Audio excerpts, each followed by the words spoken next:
Hi, in this video, I want to talk a little bit about the Sender Port ID. So if you remember in previous videos, we've talked about the STP convergence process and the five-step decision sequence process. So to keep it simple, what I've done is I've made switch A the root bridge here, and it has two links with switch B. Okay. Now, because switch A is the root bridge, well, like I said, we'll kind of make this easy here. Both of its ports are the designated ports. Now the question is, to make sure we don't have a loop in spanning tree, one of switch B's ports is going to be a root port, and the other one's going to be blocked. And as you can see here, actually port 2 is the root port and port 1 is the blocked port.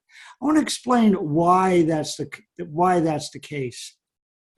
So in its five-step decision sequence process, switch B, right here, right? Five-step decision sequence process. Okay, step 1, lowest root bridge ID. Okay, it's switch A, so nothing to decide there.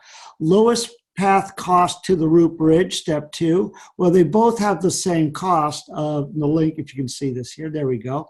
Both links have the same cost of 5.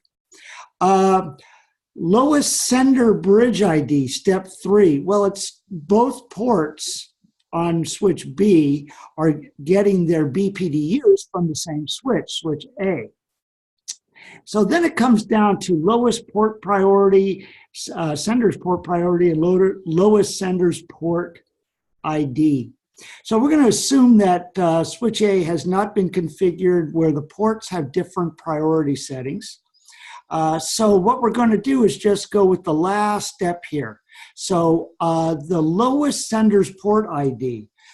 So looking at the port ID, which is actually the port number, we have a 1 here and a 2 here. So in the BPDUs that are sent, switch B sees that the lowest sender's port ID is port 1. So this becomes the root port. Okay.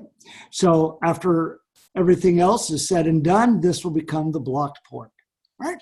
So I hope that helps you understand a little bit about the perspective of when we have multiple links between two switches, how it decides which port is going to be the forwarding port. In this case, on switch B, it will be port 2.